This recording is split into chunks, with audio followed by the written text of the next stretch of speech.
And I forgot. Okay, this with and oh yeah, I got another video, and this is Black History. I told you I was gonna do a Black History video. Anyways, my topic and my first Black History video I want to do is my boy Bob Marley. Hope, excuse me. Hope you like the video.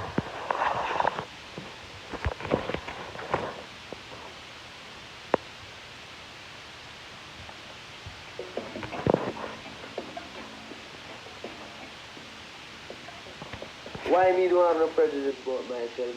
My father's a white and my mother black. No, them call me half caste or whatever.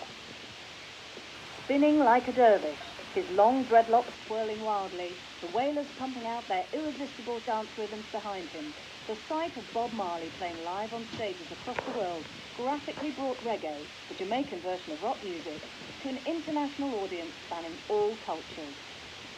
The Wailers' sound buzzed with the rebellious spirit of the ghetto, their illustrious leader's personality and beliefs forged in the pressure cooker environment of the government yard's housing scheme of Trenchtown in West Kingston.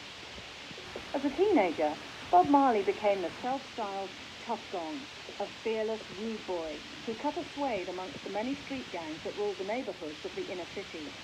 He loved shantytown and intrinsically understood its spirit.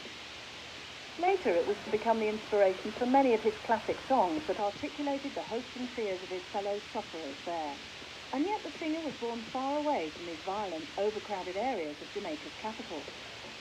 Robert Nesta Marley came into the world at 2:30 on the morning of the 6th of February, 1945. Born in the village of 9 Miles in the parish of St Anne's in the north of the island, Marley spent his early childhood safe in this rural farming community under the watchful eye of his mother, Cedella Siddy Marley, and his maternal grandfather, Omariah Malcolm. At the age of just 18, Siddy had been made pregnant by a 50-year-old white quartermaster, Captain Norval Marley, who was part of the British West Indian Regiment. Siddy and the captain were married, but separated soon after the ceremony. The young black woman remained with her people in St Anne's, whilst Norval went back to Kingston. Although slavery had been abolished more than a century before, the British would preside over the island until independence in the summer of 1962. The black population, meanwhile, had developed its own culture, forging stronger ties to its African ancestry than to the customs foisted upon it by the British. The rural community especially was rooted in the law of the Dark Continent, and superstition was as commonplace as more Christian beliefs. There was, for example, a strong fascination with the warding off of evil spirits, or duppies as they called them, with potions and prayers. At a very young age, Nesta, as his family preferred to call him, revealed he had his own special powers and shocked inhabitants of the parish, like the local policeman, when he could uncannily see into their past and predict their future. Captain Marley put pressure on Siddy to have access to his son, arguing that he could come to Kingston where the education system was superior. So, barely 5 years old, the lad was packed off on the bus to stay with his father. Although Norval collected Nesta from the depot in Kingston, within weeks the community in 9 Miles realised he'd gone missing and that neither his nor his father's whereabouts were known. Country folk were suspicious of the city and its labyrinthine streets, and Siddy spent an agonising year waiting for news of her lost child. Finally, a relative came across him in Trenchtown, where he was lodging with an elderly woman, Miss Gray. Siddy brought the boy home, and he quickly settled back into the rural life, apparently none the worse for his experience.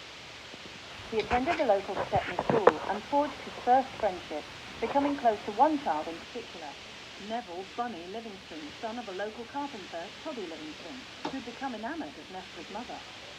But when Omariah, Siddy's father, remarried, she got itchy feet and decided to move away. Although city life could be hell, it did present opportunities, and she had thoughts of eventual emigration to England or the USA.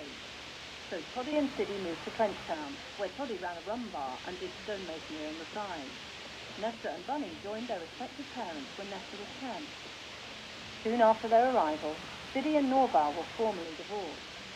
The Englishman had bigamously remarried without consulting her, and it was at the hearing that Nestor was to see his natural father for the last time. As they walked away from the court, the boy commented to his mother that neither of them needed the captain anyway.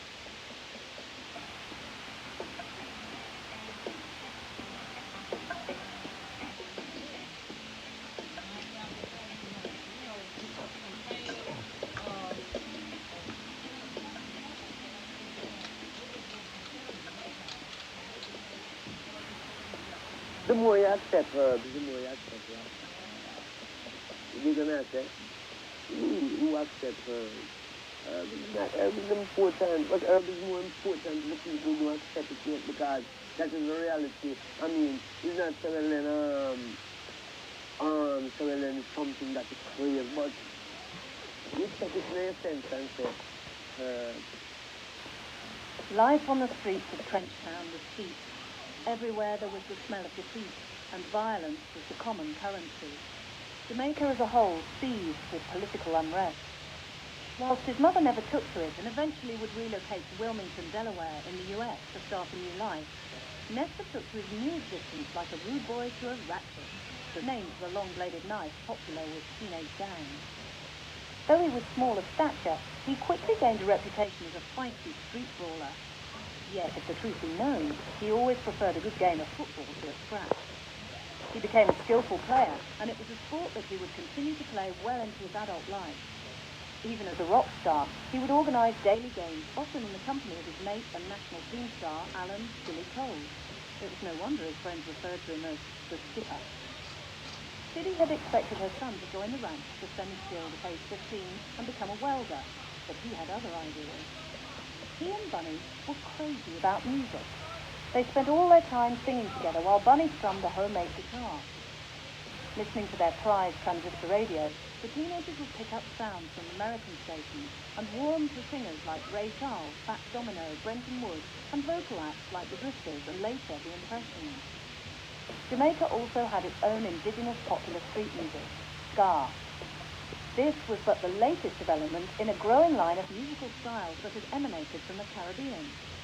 First, there was calypso, which had spread like wildfire from its origins in Trinidad. Then there was a craze for steel pan music.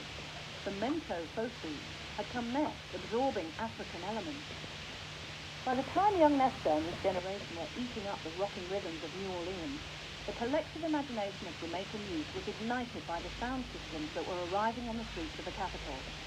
These in turn popularized ska with its heavy backbeat and accompanying dance craze. Marley, now using the shortened version of his first Christian name, was desperate to make it as a singer. At the suggestion of soon-to-be famous fellow vocalist Desmond Decker, he approached local producer Leslie Kong about recording him. In 1962, Bob cut a number of self-penned songs for the Chinese Jamaican, including One More Cup of Coffee and Judge Not, which was his first single on the Beverly's label.